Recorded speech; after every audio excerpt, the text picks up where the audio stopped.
All right, we are still in the pandemic, but today we are out here and seeing a place that I've been really wanting to see for a long time. It's called Vulture City. So let's get out here and check this place out. This is Vulture City Gold Mine. In 1863, Austrian Henry Wickenburg discovered gold. Legend has it that retrieving a gold vulture mine had been shot. The vulture mine went on to become one of Arizona's richest gold mines and sparked the developing of Arizona and the city of Phoenix. So kind of leading to the later building of Phoenix from Henry Wickenburg. So we're here at Vulture City, just checked in over there, and we're gonna take a look. This is a detector. All right, so this is gonna give us some ideas of what went on here. Here's the drilling area. You can see some of the drills. This is kind of like the pneumatic piston drill. Drill holes were needed to insert the dynamite to blast the rock and recover the ore. Typically, they were 2 to 4 feet deep, and up to a dozen holes were needed. See a nice primary source photo. Here's some, I think that's going to be dynamite. You can see he's setting it up there in that photo. Here's going to be a blast box. I think the idea behind the blast box is that it starts the spark. And then these guys are the muckers. She said that these guys basically, they dug all day. That was their job. It's a pretty mundane lifestyle. Again, you'd see a lot of people later on in the coal mines getting black lung from that type of work. Again, a lot of the stuff got out of here was gold, silver. I think there's also a tin mine, but the mine next door has actually been bought out and is now still being excavated to the, I think she said, the microgram.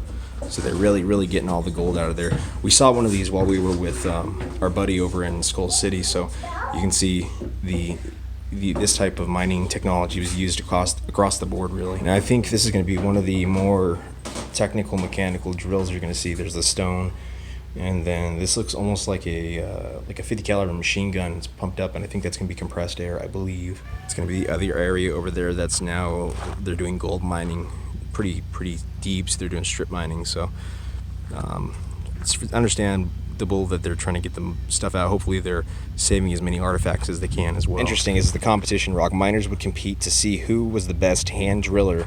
It was used for hiring, so you can see they were hand drilling into the stone here.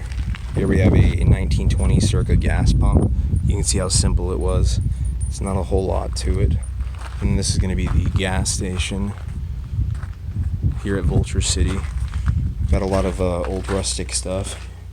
You can go inside, you see antifreeze from Chrysler parts, diesel in a can. I mean, this is pretty cool stuff. Some of the older oil dispensers that you would have seen, a cash register. Let's take a look at the front end. It's pretty amazing, actually.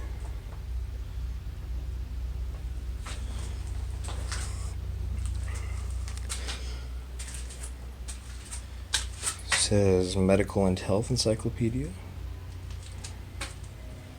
Lots of this place is very open considering how old it is. There's an old toilet. And goes back into some older rustic rooms that kind of, yeah, this is a very old town going back to the 1800s, mid 1800s, late 1800s. This area was actually found by Jack Swilling in the mid-1800s, came out here and he cleared a lot of the canals. In the late 1800s, we have Henry Wickenburg come out here and actually find gold, silver, tin. In a lot of cases, it's going to take off from here. And then Wickenburg is actually going to be found from that. Here's actually another end of that same room, and I think this is going to be, this is going to be how gold is extracted. You have the gold extraction table. This is the combination of ore, water, and the physical act of shaking separates the materials by density. Then over here you have the puffer box dry washer, used in place of mining primarily in the desert by blowing air under the screen. I still seen people use this one today. It's called the puffer box dry washer, and they'll still use this for gold mining out in the desert. And this is wheel. Doesn't really say a ton about it. Looks like it might be gone, but. And then you have this baby right here. Looks like it's a pretty monster of a machine. A lot of the construction we're going to see early on in the 1800s is going to be out of wood. So even some of the finer facets, some of the rounder facets are going to be made of wood. It's pretty amazing, honestly. It's go see what this is. Looks like there's an adobe structure over there, but that's off of our, not on the tour. Over here we have a door classifier. The large piece of machinery is a horizontal flow classifier from the 1880s, and was used to separate particle by processing. When the ball mill was cleaned out, the item was used to separate the steel balls. So again, you can see it kind of looks like train gauges, and looks like you have some sort of metal piece running across them. So this is going to be the door classifier. Now, she said there's like 4 buildings up in the front that are tour buildings. This is going to be one of the last tour buildings in the front. And this is interesting. Cushman. It's like an old, I don't know, an old 3-wheeler. It's interesting, to say the least. And then this is going to be just an old shed, I guess. Got some old supplies in here. It says Ford on it if you look close enough. Looks like an old pulley system for moving heavy objects around. Got a newer battery right there. Some old license plates. It says this one's the blacksmith shop. It's an air compressor originally located at the mouth of the main underground mine. A lot of tools.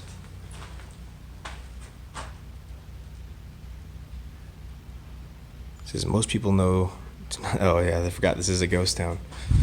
So they do have ghost tours here, which is pretty cool.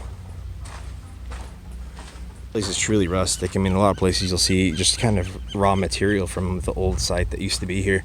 Now they're going to start opening up for weddings, so this would be a great place for a wedding. You can see here, I wouldn't mind renewing my vows or something here. This is a great spot. Very, very beautiful, as you can see. I almost forgot I wanted to show the size of these gears, and I mean, like, you can see I'm standing next to it. I'm only about a foot from it, and it's much larger than I am myself. Even that gear is much larger. So we're talking very heavy machinery. So now that we've gotten through the first couple buildings and the new wedding area, we're going to get into the meat of Vulture City. This is going to be the rest of the town up here. So I think she said there's like 8 buildings. It's the majority up here. It's pretty cool right here. You got a 2010 aerial view of Vulture City. Maybe we'll get this and compare it to today. No, 2016, I'm sorry. 2016. Restoration began in 2017, so a couple years down the line now, we'll see if there's been any big changes. All right, here we are at the Wells Fargo post. As we know, Wells Fargo Bank had a lot to do with the expansion of the West. Look, you got Reward, Blackjack, Catch 'em Dead or Alive. And then over here you got Reward, Grat Emmett, and Bob Dalton. One of those real people. Reward for bank robbery, Red River, New Mexico, on the conviction of Texas Red. So we got 3 new people we can look into. Again, you have the exchanges here. You can see into the Wells Fargo outpost. Let's see if we can get a better look. Does not look like it. Oh, maybe. Please not touch displays. So we won't touch anything, but you can see here. Here's the domestic mailbags. It says Stage Lines, Prescott, Maricopa. Shows you where all the Wells Fargo agencies were in the 1880s. Oh wow, here's a report from back in World War II. Looks like some sort of press, typewriter. Looks like personal boxes or some. No, it looks like some sort of delivery box. A typewriter. Gem and mineral map of Arizona. And then a little bit more news clippings. Here you go, look. It says $198 shirt and pants set. 88 cents. Thornwood Shirtsdale. 8 cents for smart new fall patterns. Right? Not bad. $8.45 for a tire. I'll take it. Can't beat that these days. It says here in the Wells Fargo office, it says early 1800 post delivery was private contracts with stage lines. Receiving a mail contract was often a lifetime for a stage company. In Arizona, mail was generally delivered to a store mercantile building for distribution. At Vulture City, the mail was delivered to E.E. Kirkland's store from 1880 to 1887, when service was discontinued. For a time, he served as both postmaster and Wells Fargo agent. So we also know that postmaster was filled by Wickenburg for a little bit too, Henry Wickenburg. I haven't seen a lot about him yet, but it says in 1852, Henry Wells and William Fargo organized their company to serve the western states. Early movies notwithstanding, Wells Fargo never operated their own stages in Arizona territory. Here, the company was basically an express delivery service which contracted the stage lines. You can see an actual Wells Fargo ticket. All right, let's go check out this baby. This is going to be the assay office. It says this building was built in 1884. So we're about to enter a structure very, very old. Late 19th century, 1884. It says fire assaying. Although fire assaying can be dated close to 5 millennia, it is still today the most reliable method for testing gold, silver. So they use chemicals and heating, it says, to figure that out. Look over here, we got some of the old machinery. Looks like a small furnace of some sort. Another small brick furnace. This building structure. Absolutely amazing for the age. 1880. It's words of Waldo Mitchell, circa 1913. There's old gold pan. Looks like that distributes some sort of chemical through a nozzle. Over here.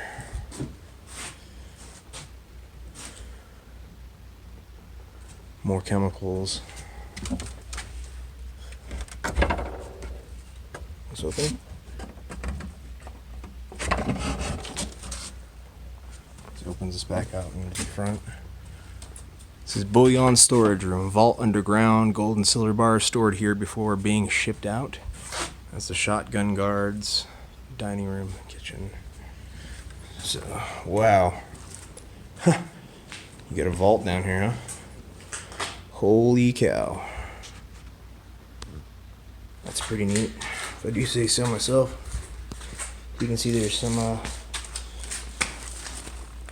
it's a pretty good amount of space. You can see the shelves and, you know, it goes back a little bit. It's pretty interesting. That's where they would have stored the gold. See the foundations. And this is the shotgun guard. This is where they would have been. Here to protect the gold. See if we can circle around the outside and get in from the other room. I've noticed the doorways are a little bit smaller. It's kind of interesting. Oh, it opens just like a regular door. Oops.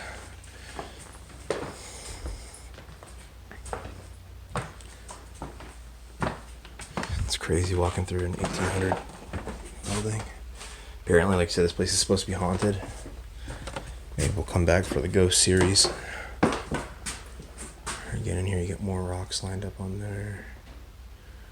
Not sure what that table's for. And then a little furnace. It's like a heat furnace to keep yourself warm during the winter. Doesn't get that cold in Arizona, but you don't want to freeze to death in Arizona.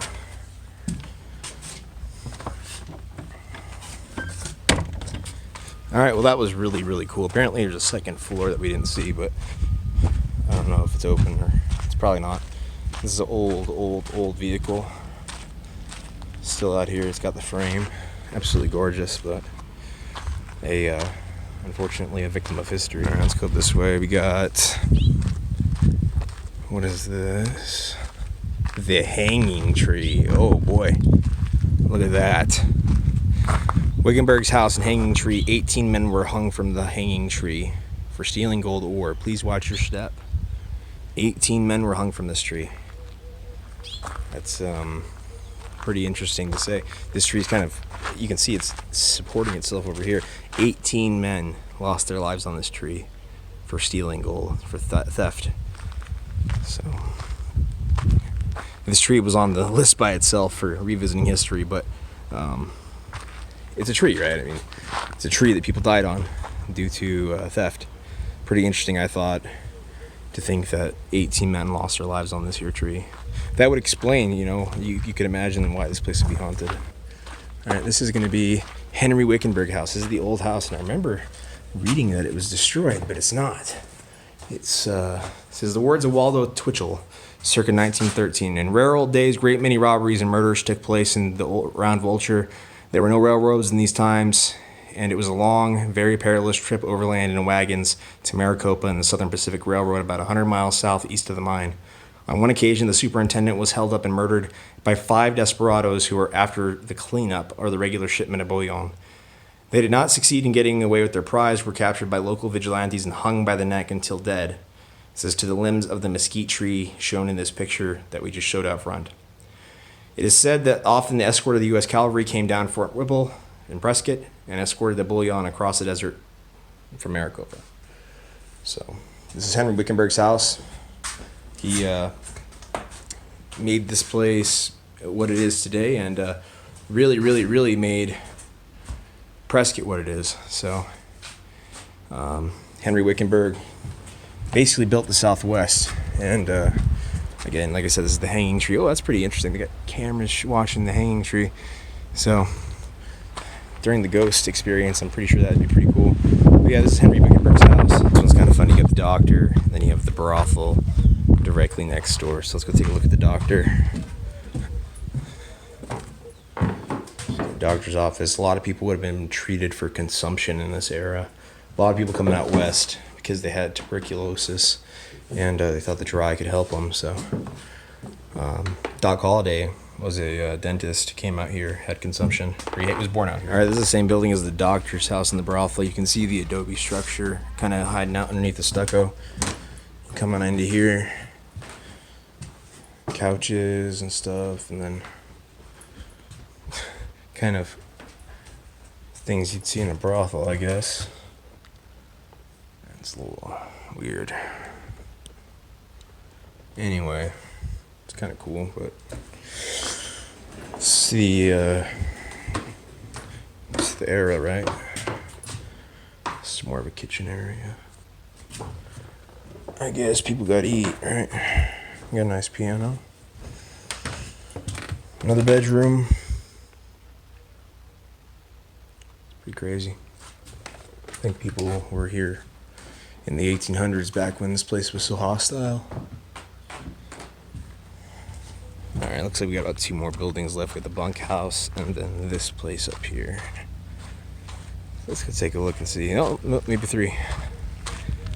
It's maybe like a livery stable. No, workshop. Okay, 3 buildings. Alright, so here we are at the bunkhouse. This is where people would have probably stayed when they were working in the area. So this looks more like you got all kinds of upscale clothing and stuff. And then the next room. This looks like a chapel to me. A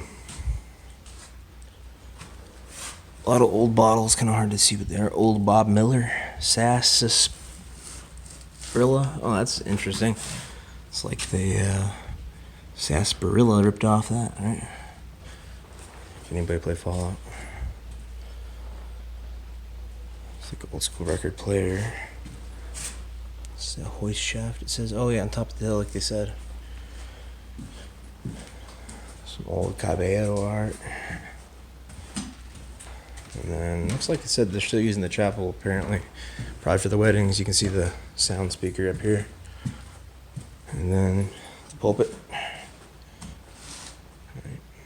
It's pretty cool.